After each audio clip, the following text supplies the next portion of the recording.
How to reset AirPods from previous owner. So the very first thing you want to do is to open the Find My app. After that, tap the Items tab or Devices tab. You can choose whichever that you want to remove. And then swipe up on the handle. Click on Remove Item or Remove this device. Then tap Remove to confirm. That way, your AirPods will be reset from previous user.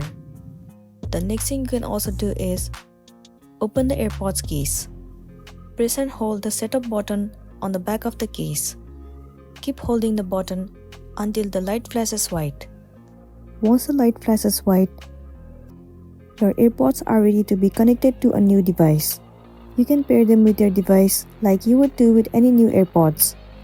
After that, the AirPod will also be reset and the AirPod will get ready for a new owner.